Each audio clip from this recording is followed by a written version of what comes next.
Nous allons à présent écouter l'allocution de M. Roland Bruno, le maire d'Armatuelle.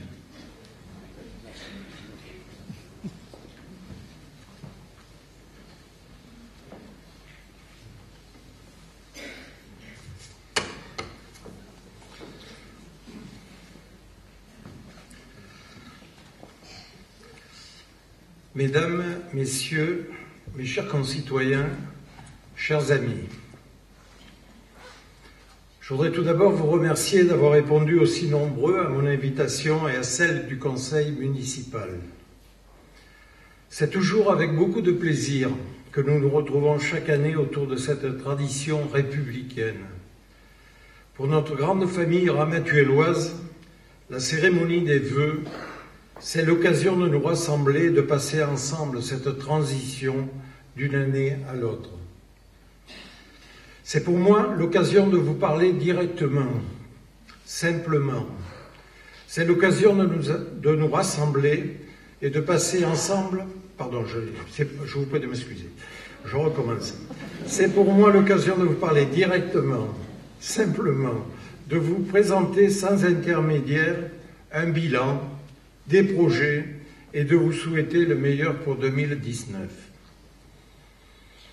À Ramatuelle, en France, en Europe et dans bien des pays du monde, la transition de 2018 à 2019 nous invite à penser que nous vivons une période cruciale dans l'histoire de l'humanité.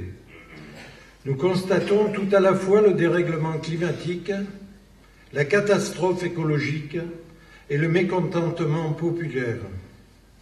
Mais ce soir, à notre échelle, nous évoquerons notre commune.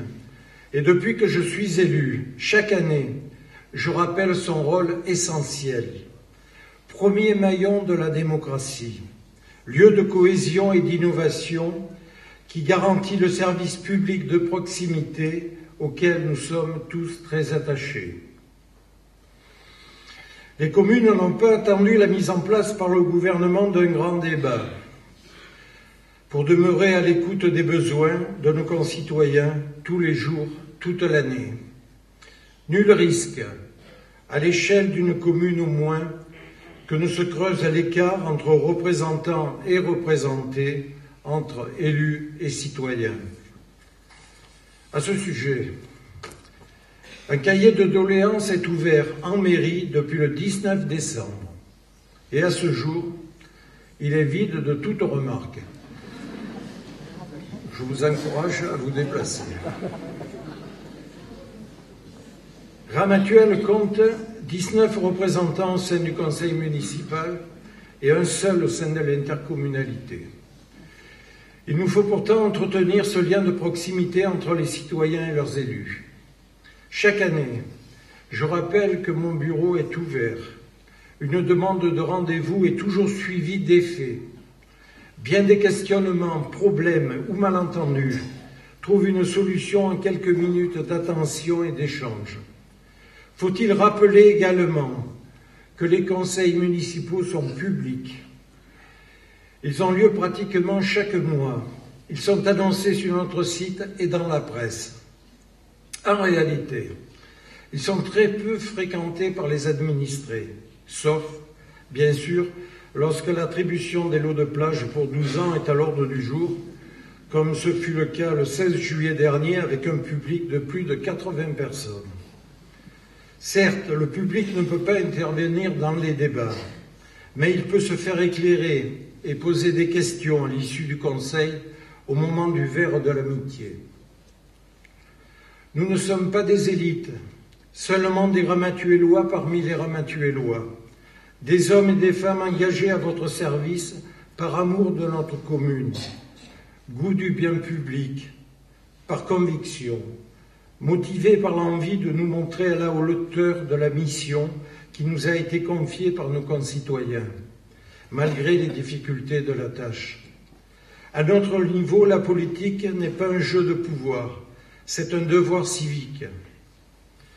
Merci Patricia. Merci mes chers collègues. Je suis très touché par vos vœux. C'est grâce à votre sens du devoir et de nos responsabilités que nous résistons aux pressions, bravons de manière solidaire et cohérente les tempêtes de toutes sortes. Car l'année 2018, comme tu l'as dit, n'a pas été un long fleuve tranquille. Grâce à votre engagement, à votre fidélité, nous avons pu réaliser l'ensemble des opérations pour lesquelles nous avons été élus en 2014 et celles au long cours engagées dès mon premier mandat en 2001.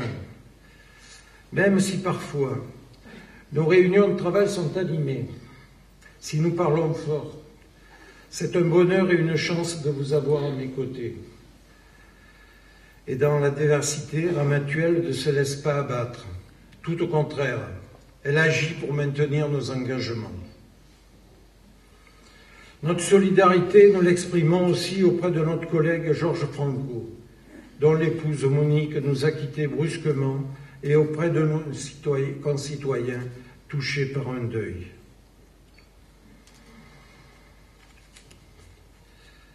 Cette cérémonie des vœux est aussi pour moi le moment de remercier tous les partenaires de la commune qui nous ont fait l'amitié d'être ici ce soir. Comme tout au long de l'année, ils ont toujours été à nos côtés. Monsieur le sous-préfet, Éric de Vispeler, merci à l'État pour sa réaction rapide après l'arrivée du pétrole sur notre littoral le 16 octobre. C'est ce jour-là que nous avons fait connaissance, alors que vous veniez d'être nommé. Présent à mes côtés quelques heures après l'arrivée des premières nappes et après votre constat, le préfet Jean-Luc Videlaine prenait la décision de déclencher le plan Polmar-Terre. Nous avons vu arriver sous la conduite d'Hervé Lefebvre, directeur adjoint de la DDTEB, délégué à la mer et au littoral, les personnels des réserves de sécurité civile du Var, sapeurs-pompiers du Var et militaires de la sécurité civile de Brignoles, les agents du conseil départemental et tout le matériel nécessaire au nettoyage. Se sont joints à eux les bénévoles de l'association départementale des comités communaux de feux de forêt, dont ceux de Ramatuelle, les agents du conservatoire du littoral et ceux de l'observatoire marin de la communauté de communes, et des volontaires locaux qui ont formé une équipe qui a compté jusqu'à 175 personnes par jour sur le terrain. 56 militaires étaient hébergés ici même, dans cette salle, sous la responsabilité du capitaine Pierre Seguin. Nous avons mis également à disposition le centre technique municipal qui est devenu le quartier général et une quinzaine d'agents municipaux dédiés à la logistique. Une semaine plus tard, nous avons accueilli le très fraîchement nommé ministre de l'écologie François de Rugy, qui prenait l'engagement, je cite, de faire payer les responsables jusqu'à l'élimination de la dernière galette de goudron. Nous nous retrouverons, voilà. Merci, monsieur le sous-préfet, d'organiser régulièrement une réunion en mairie de Ramatuelle avec les maires concernés et l'ensemble des acteurs engagés dans la dépollution. Nous nous retrouverons également dès le printemps, car avec l'arrivée des hirondelles arrivent les hélicoptères et leur cortège de nuisances sonores. Malheureusement, il y a plus d'hélicoptères que d'hirondelles.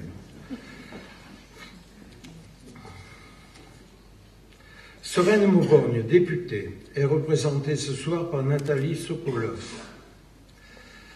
chef de cabinet. Je tiens à remercier notre députée pour son écoute et sa présence lors de ces événements, et également pour son intervention auprès de l'État afin que le village retrouve un débit de tabac. Merci à Muriel Le Caberger, vice-présidente du conseil départemental du Var, adjointe au maire de la Croix-Valmer, représentant ce soir Marc Giraud, président du conseil départemental. Merci à toi pour ta présence régulière à nos cérémonies commémoratives. Merci au président Giraud pour l'intervention des services départementaux sur les plages polluées et sa présence auprès du préfet sur nos plages le 18 octobre, jour du coup d'envoi du plan Polmar-Terre. Je salue la présence de mes collègues maires et élus présents ce soir. Vincent Maurice, maire de Sainte-Maxime, président de notre intercommunalité et conseiller régional.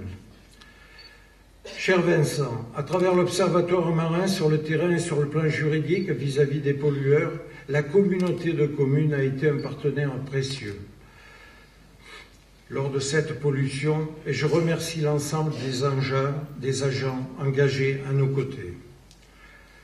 Je te remercie également d'engager notre intercommunalité pour la défense des dossiers tels que le maintien de la maternité à Gassin, pour lequel tu as obtenu un moratoire de 3 ans, l'avenir du site de l'usine de Torpille, pour lequel, même si nous n'avons pas la maîtrise du terrain, nous avons, à travers le schéma de cohérence territoriale et le plan local d'urbanisme de Gassin, je fais confiance à sa mère Anne-Marie Vagnard, notre mot à dire sur l'activité à venir de conserver ce pôle industriel fondamental pour notre économie. Philippe Léonelli, maire de Cavalère, auquel nous devons la réussite du marathon intercommunal qui sera renouvelé en mars prochain. De nombreux Ramatuélois ont pris plaisir à participer à l'organisation et à l'épreuve et s'entraînent depuis pour le prochain. Marc-Étienne Lansane, maire de Cogolin et conseiller régional. Anne-Marie Vagnard, maire de Gassin, que j'ai déjà cité. Alain Benedetto, maire de Grimaud et conseiller départemental. Bernard Jobert, maire de la Croix-Valmer. Jean-Jacques Courchet, maire de la Gare de Freinet, est représenté par Nicole Ducongé-Bourry, adjointe. Raymond Cazebon, maire de la Mole. Florence Lanlia, maire du Plan de la Tour. Jean Plédin, maire du Reilleul-Canadel, représenté par Olivier Guibaudot, premier adjoint. Jean-Pierre Tuvéry, maire de Saint-Tropez. Merci aux maires avec qui nous partageons les problématiques de la forêt et du littoral. Christine Amran, maire de Colobrières, conseillère départementale et présidente du syndicat mixte du Massif des Maures.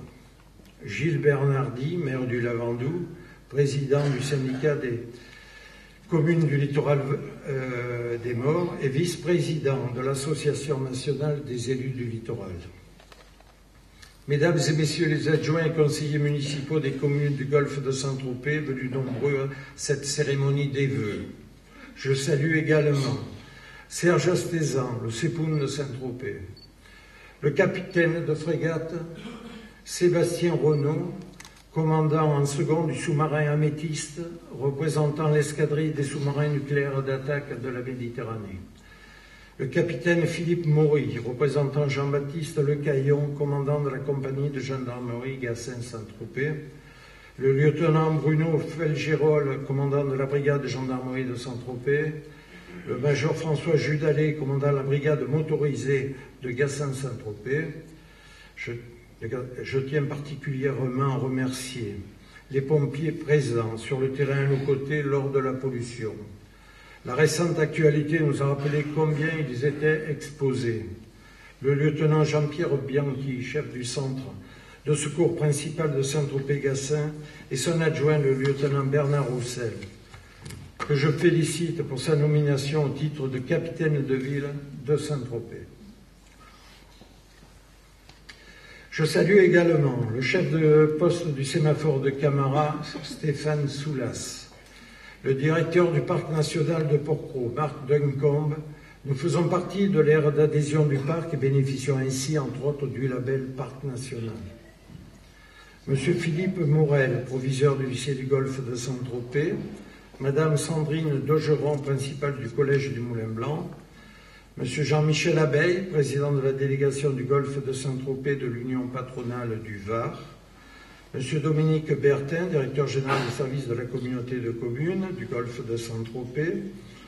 Madame Marie-Louise Verrier, directrice du Conservatoire rayonnement intercommunal Rostropovich-Landowski. Monsieur Jérôme Bettini, directeur de la Poste, secteur Cogolin-Saint-Tropez-Sainte-Maxime.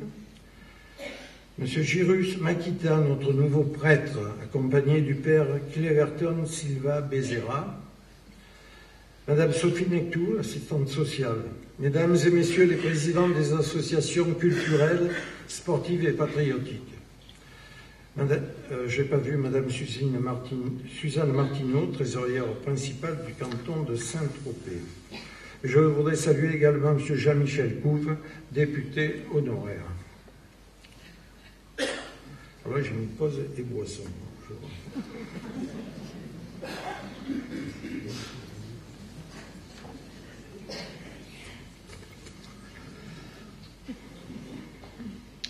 Comme toute réalité, 2018 peut avoir été vécue comme une année difficile et stressante. Mais c'est tout autant une année où, plus que jamais, des potentialités, des perspectives, des horizons nouveaux ont commencé à apparaître. 2018 fut avant tout une année d'aboutissement et de délivrance d'importants dossiers. Tout d'abord, la plage avec le choix des exploitants. Après 30 ans de travail, pour sauver l'économie balnéaire dans un espace classé naturel remarquable du littoral, le conseil municipal a attribué, et pour 12 ans, 27 lots de plage, dont 22 dédiés à la restauration et aux bains de mer, et 5 dédiés aux loisirs motorisés et non motorisés. 27 permis de construire ont été délivrés. Je voudrais remercier Jean-Pierre Frésia qui, au titre de sa délégation de conseiller municipal au commerce, favorise les échanges avec les exploitants de plage et mon chef de cabinet, Guy Martin, en charge de ce dossier depuis le début, c'est-à-dire depuis 30 ans. La plage de Pampelonne est certainement notre sujet le plus médiatique et depuis longtemps. En 2018, c'est surtout le lieu où le passage du XXe au XXIe siècle s'est manifesté avec le plus d'évidence. Bien sûr, je ne veux pas oublier les exploitants historiques, ceux qui étaient installés sur la plage depuis des décennies, qui lui avaient apporté leur énergie, leur créativité, leur sens du commerce. Je voudrais ici les remercier. Si certains n'ont pas été reconduits, ce n'est pas qu'ils avaient démérité, c'est que la mise en concurrence est une obligation légale, un concours entre des projets pour le futur très différents d'un examen sur la base du passé. La procédure d'appel d'offres a été conduite de bout en bout avec la plus grande rigueur, et les meilleurs ont gagné. Elle était basée sur un cahier des charges qualitatif avec un fort engagement environnemental, à la hauteur de l'espace naturel remarquable que constitue la plage de Pampelonne. J'ai donc appliqué la loi dans la plus totale transparence. Je me doutais que cet exercice allait provoquer toutes sortes de réactions, épidermiques et médiatiques. Je ne me suis pas trompé. La procédure a pourtant été confortée dans sa légalité. Tous les déçus ont pu déposer leur recours auprès du tribunal administratif de Toulon avant la signature des contrats, et sur les 14 requêtes, toutes ont été rejetées à l'exception d'une seule pour un point technique contesté. Après un réexamen des offres reçues pour ce lot, il a été attribué par le conseil municipal du 3 décembre à la société Ferry, c'est-à-dire Polynésie. Comme il fallait s'y attendre, nous avons encore 2 recours sur ce lot. Forcément, quand on mène un tel projet en matière de concession de services publics, on bouscule beaucoup d'intérêts privés. Et c'est à se demander pour quel intérêt manœuvre l'association, alors Vivre dans la presqu'île de Saint-Tropez, vous connaissez, qui a trouvé là un nouveau terrain de jeu. Déjà, ces recours visent les permis de construire délivrés sur le domaine public communal. Les dirigeants de cette association estiment en effet que ces bâtiments, comme ceux qui seront sur la plage, devraient être démontés et remontés chaque année. Autant de charrois et de chantiers pour le site. Qui peut penser que la nature y gagnerait? Je forme le vœu que l'aménagement de la plage se fasse en coopération plus étroite avec ses exploitants, dont beaucoup nous sont déjà connus.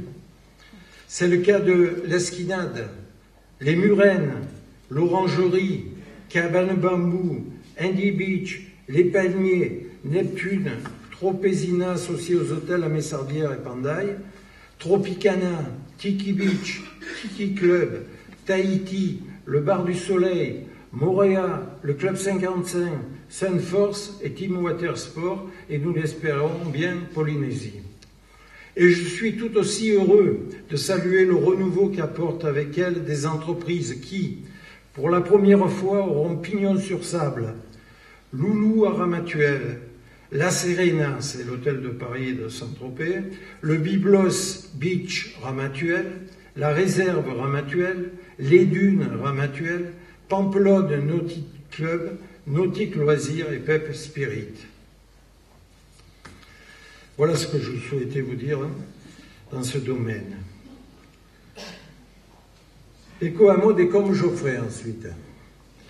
Après 15 années d'efforts pour répondre aux besoins de logement de la population permanente et tout particulièrement des jeunes actifs, l'éco-hameau des Combes Geoffrey a été inauguré le 13 juin 2018.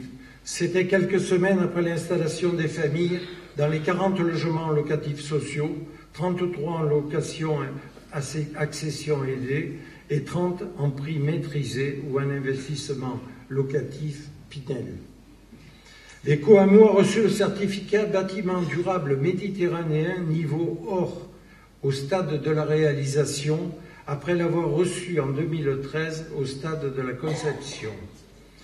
Ce sont les habitants qui vont désormais écrire son histoire, alors que la commune s'emploie à accompagner l'épanouissement de ce quartier déclaré d'utilité publique et dont l'intérêt majeur est le bonheur de ses habitants. Des finitions sont programmées en 2019, comme le stationnement pour les 2 roues, les jardins partagés, le traitement de certaines surfaces. Alors, encore une fois, je me demande pour quel intérêt et dans quel but la trop fameuse association Vivre dans la presqu'île de Saint-Tropez s'acharne au point d'obtenir un appel à Marseille l'annulation du jugement qui avait validé le permis de construire. Bien sûr, nous avons porté le dossier en cassation devant le Conseil d'État. Je voudrais remercier à ce propos le docteur Gérard Alexandre, président des Amis de Ramatuelle, et les membres du conseil d'administration de l'association, pour leur courrier de soutien qui souligne notamment, je cite, le caractère nécessaire du projet, sa réussite, sa taille raisonnable et son intégration dans l'environnement. Seule l'association Vivre dans la presqu'île de Saint-Tropez, suivie bizarrement par la cour d'appel de Marseille, qui ne s'est pas donné la peine de visiter les lieux, a considéré que cet éco-hameau n'est pas intégré au paysage. Les paysages de Ramatuelle, mais aussi les besoins des Ramatuellois, font pourtant l'objet de soins attentifs des municipalités de Ramatuelle, et tout le monde peut facilement le vérifier en traversant la presqu'île. Le PLU maintenant, enfin. Je m'étais engagé à ce que la réalisation du plan local d'urbanisme soit achevée en 2018, après une réflexion de 3 ans conduite avec sérieux, mais aussi avec cœur. Après 14 réunions de la commission, c'est fin décembre que le conseil municipal a adopté ce PLU, ainsi que le premier règlement local de publicité de la commune. Il est vrai que la pluie des réformes qui s'abat sur le code de l'urbanisme depuis quelques années ne nous a pas facilité les choses. Le POS, le plan d'occupation des sols, puis le PLU, le plan local d'urbanisme, puis la loi SRU, Solidarité Renouvellement Urbain, le Grenelle 1, puis le Grenelle 2, la loi Allure et dernièrement la loi Elan. La cote de submersion administrative est largement dépassée. On navigue en plein brouillard et nos chers gouvernants s'en doutent un peu aussi. À ce sujet, je voudrais souligner la qualité des contributions des architectes qui, dans le cadre de la concertation, a permis d'aboutir à des dispositions particulièrement bien ajustées. Le PLU révisé et le règlement local de publicité sont à votre disposition, en ligne et à la mairie. Je ne vais pas vous en donner le détail ici, mais il est important de savoir que le PLU intègre désormais la transition énergétique. Des bonifications de surface et de hauteur sont accordées aux bâtiments à énergie positive. Je voudrais à ce stade remercier la commission du PLU, mon chef de cabinet, et surtout Patrick Rinaudot, adjoint en charge de l'urbanisme, et bien sûr les agents du service de l'urbanisme, qui ont préparé 449 décisions en 2018, soit une augmentation de 13% par rapport à 2017. Le service a aussi réussi à délivrer les 27 permis de construire quasiment au lendemain de la signature par le préfet des concessions de plage, le 24 octobre dernier, afin que soient tenus les délais de construction avant l'été 2019. Merci Patrick, je sais ta charge immense et outre les suivis des dossiers, ta présence aux réunions avec l'architecte des bâtiments de France qui est garante de l'intégration des projets, ta participation active aux commissions d'accessibilité et de sécurité a permis de mettre au nombre tous les établissements de la commune recevant du public.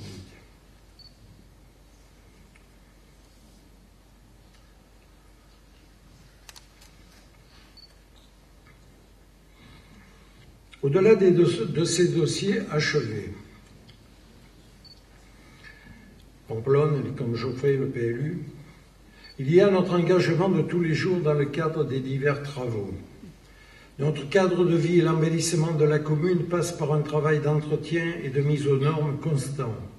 C'est ainsi que nous entrons dans la 4e année d'un programme pluriannuel d'adaptation aux besoins des personnes à mobilité réduite. Toutes les communes connaissent ça.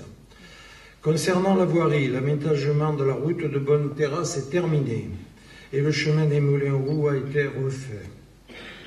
Malgré une année très difficile pour lui, Richard Tidgat, adjoint délégué aux travaux, n'a jamais perdu de vue aucun chantier. Mon cher Richard, nous sommes heureux que tu sois de pied ferme parmi nous. Tu suis également le dossier de la montée en débit d'Internet, aujourd'hui compétence de la communauté de communes. À la fin du premier trimestre 2019, la montée en débit sera opérationnelle au quartier de l'Escalier et de Bonne-Terrasse.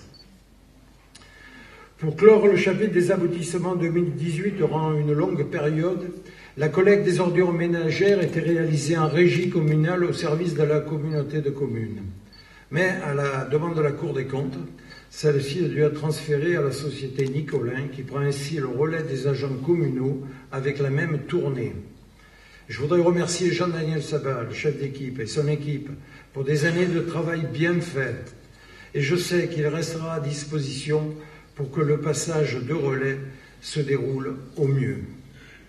Moi, je voudrais qu'on applaudisse Jean-Daniel Sabat. Vous avez vu passer les différentes bennes. Particulièrement en été, à peine ont-ils fini la tournée que déjà les bennes sont à nouveau pleines et débordent. Concernant la dépollution de notre littoral, la société Le Floc Dépollution, mandatée par les amateurs des 2 navires incriminés, a pris le relais des services de l'État sur le terrain le 21 octobre. Avec une moyenne 150 intérimaires par jour, les plages de Pamplonne, Bonne-Terrasse et en partie l'Escalier ont été nettoyées en priorité, ce qui nous a permis d'en ouvrir l'accès au public pour les vacances d'hiver. Le sentier du littoral, en revanche, reste fermé. La zone rocheuse du littoral communal est la plus atteinte. Les secteurs du versant sud de Camara, du Canadel, de la Caissine et du Cap Taillat font désormais l'objet d'un renforcement des équipes et du matériel adapté comme les nettoyeurs haute pression. L'apport de ce matériel et l'évacuation des sacs de déchets se font par hélitreuillage. La société Le Floc Dépollution espère avoir terminé le nettoyage pour le mois de mars. En 2019, à Ramatuelle, nous allons continuer d'aménager, protéger et mettre en valeur le patrimoine commun des Ramatuellois. Des traditions, des paysages, un territoire local, mais très largement ouvert sur le monde extérieur, avec sa fenêtre Pamplonne. Nous allons continuer à cultiver les réponses aux besoins de nos concitoyens et jeter un pont vers une ère nouvelle. Je suis persuadé qu'au fil des 12 prochaines années, la commune fera de Pampelonne une plage d'excellence en matière de tourisme balnéaire et en matière de respect de la nature, à la hauteur d'une station classée de tourisme, mais aussi des enjeux du XXIe siècle. Dans ce sens, le chantier de déconstruction, commencé à la mi-octobre, est déjà emblématique. À ce jour, ont été enlevées de la plage 1004 tonnes de béton, 371 tonnes de bois plus ou moins pollués, 348 tonnes de déchets divers avec 137 voyages de poids lourds. Il en reste à peu près autant pour terminer. Ce seront donc plus de 3000 tonnes de béton, métaux, boiseries et matériaux pollués, gravats enfouis sous le sable, d'amiante, etc., que la commune aura enlevés pour être recyclés. Pour perturber le moins possible la saison touristique, les travaux de la plage sont organisés en 3 phases. La commune, par l'intermédiaire de son mandataire, réalise depuis l'automne les travaux de la phase 1, enfouissement des lignes, adaptation des raccordements, et nous réfléchissons avec l'État aux conditions de mise en place de nouveaux pontons. Phase 2 pour l'été 2020, la dune sera reconstituée et les postes secours et sanitaires reconstruits. Phase 3 pour 2021, les parkings publics seront paysagés. Et Ramatuélois de Pérompa. Le coût des travaux est évalué à 9 millions d'euros hors taxes. Ils seront financés par les droits d'entrée et les redevances des exploitants de plage qui désormais tiendront compte des chiffres d'affaires. S'ajouteront la participation de l'État sous forme d'une réduction de la redevance due par la commune au titre de la concession de plage. Des redevances des exploitants des réseaux Enedis et Orange, ainsi que des redevances de stationnement pour l'aménagement des parkings. Alors, est-ce que la plage de Pampelonne n'est pas un atout pour la région sud, son tourisme, son industrie nautique? N'est-elle pas aussi fréquentée par toute l'Europe? Si, bien sûr. C'est pourquoi la commune a déposé des demandes de subvention auprès de la région et de l'Europe.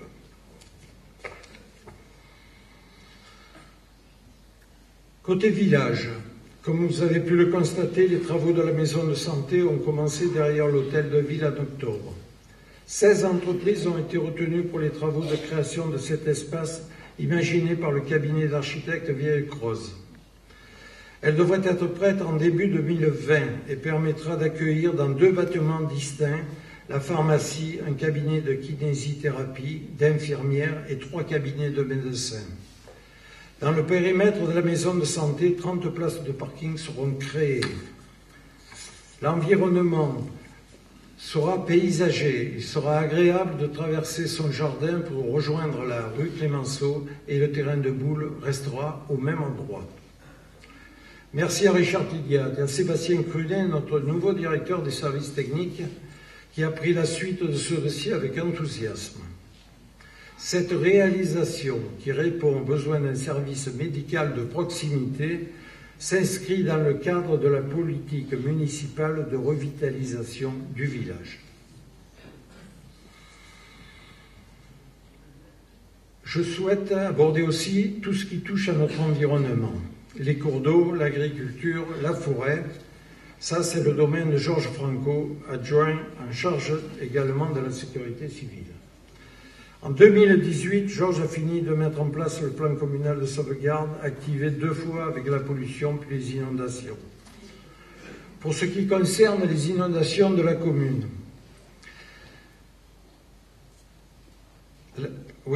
la commune a établi un dossier de déclaration de catastrophe naturelle pour lequel nous sommes en attente de la décision ministérielle.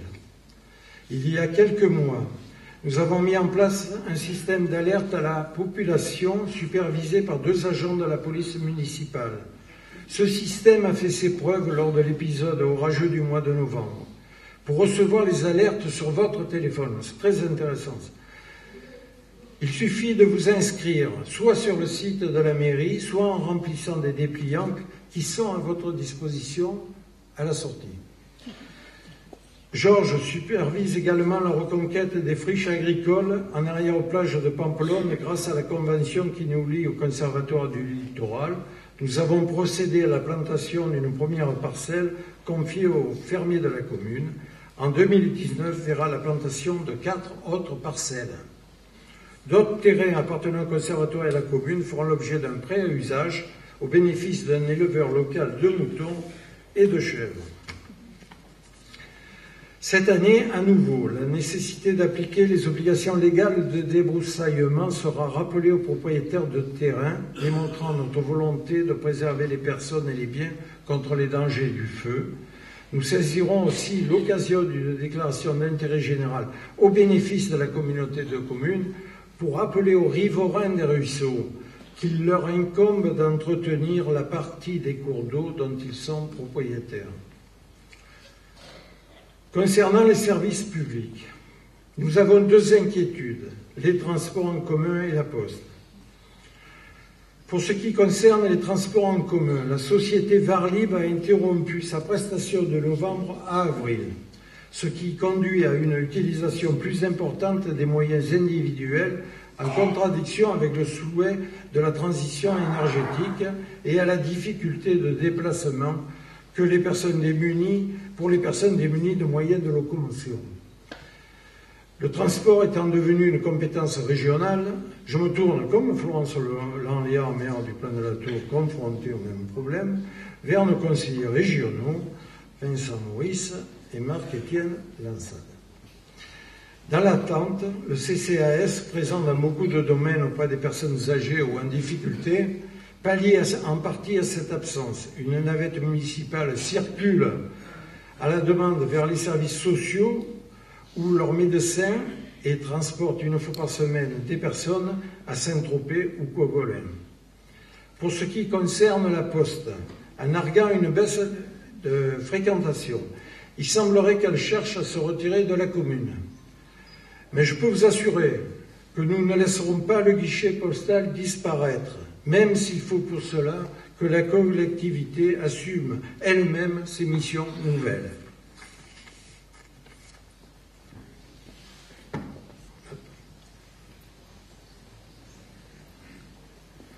J'y arrive. J'avais un challenge, c'est que hier, mon collègue de Grimaud, Alain Benedetto, a eu un discours qui a fait 1h30. Ce sera beaucoup moins long.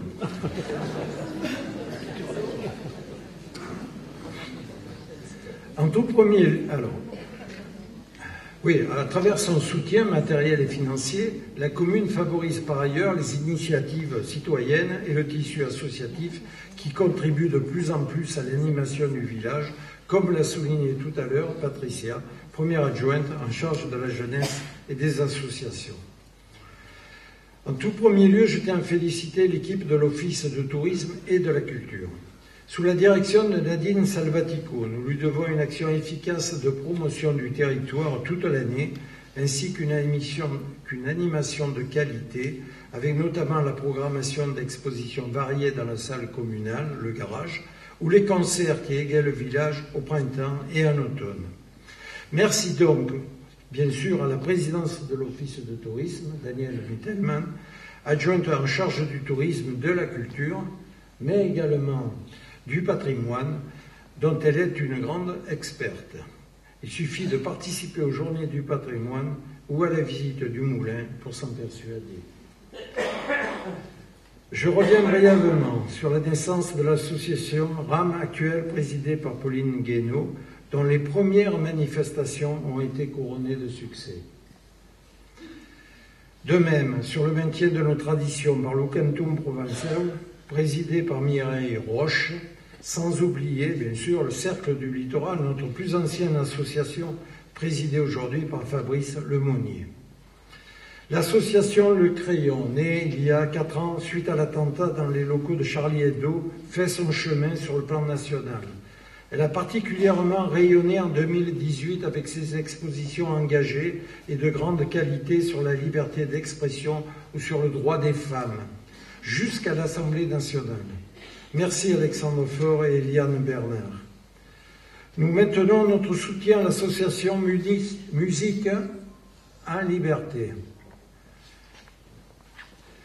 qui poursuit depuis quelques années maintenant la démarche humaniste qui est au cœur de son objet social, tisser des liens à travers les vides-greniers, des rendez-vous de musique actuelle et de cinéma. La commune renouvelle évidemment son engagement auprès d'associations culturelles et à potentiel national, voire international. Citons bien sûr le festival de jazz, dont la réputation est à la hauteur de la programmation de grande qualité qui ravit chaque année un fidèle public. Merci à Denis Antoine qui participe également à la proposition culturelle à l'année au village, notamment avec Printemps pour le jazz, un jeune festival hors saison qui met en lumière les talents de demain. Je citerai également l'incontournable festival de théâtre et de variété, présidé par Jacqueline Franjou et dirigé par Michel Bougenin, qui fêtera ses 35 ans cet été et dont les premières têtes d'affiche évoquées laissent présager un festival d'une très grande qualité et des moments inoubliables. Pour la 6e année consécutive, nous allons accueillir le prestigieux Jumping Longina Tinao Nassis Horse Show.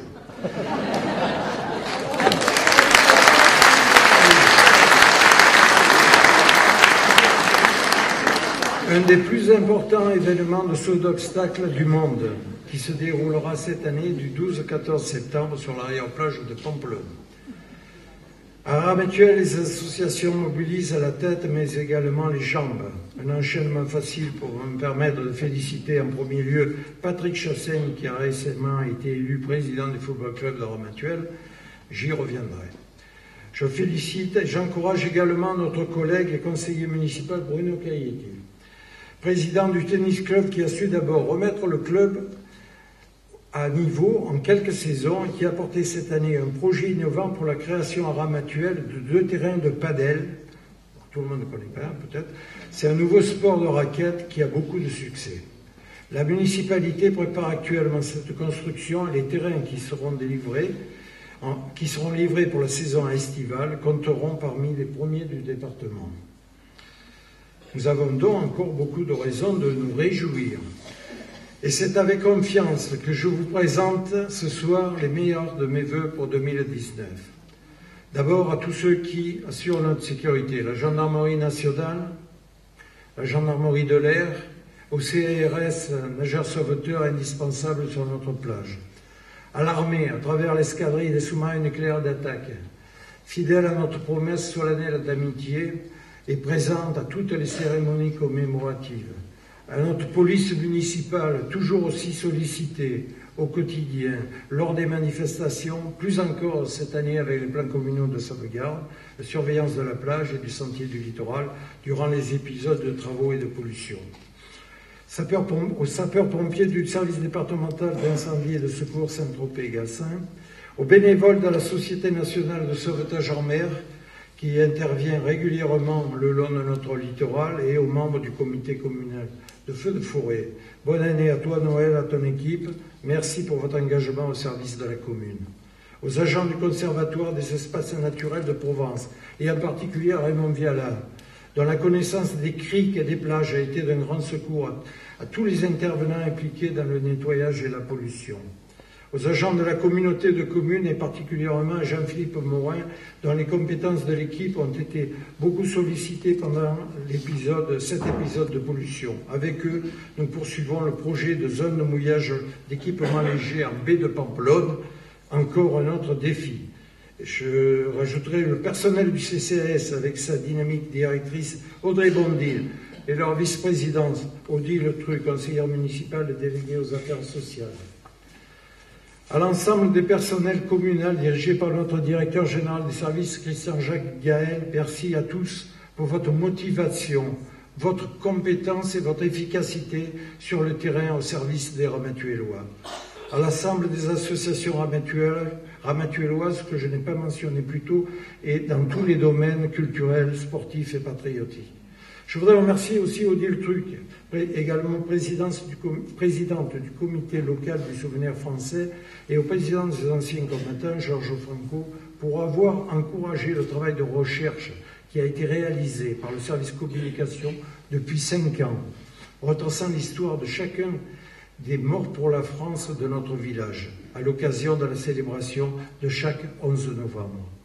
Au monde économique et à nos entreprises, aux commerçants, artisans, restaurateurs, agriculteurs, aux journalistes de Var Matin, à nos amis salmatanais qui nous ont rendu visite au mois de mai, et enfin à tous ceux que je n'ai pas le temps de citer ici, qui œuvrent pour leur engagement de tous les jours, par leur engagement de tous les jours. Je vous présente, chers Ramatuelloises, chers Ramatuellois, mes chers concitoyens, des vœux pleins d'espoir et de joie. Et je vous souhaite à toutes et à tous, pour cette année 2019, une excellente santé ainsi que beaucoup de bonheur au sein de notre communauté où il fait bon vivre. La preuve, dans quelques semaines, nous fêterons les 108 ans de notre doyenne Monique Braconnier. Alors, vive Ramatuelle et longo mai!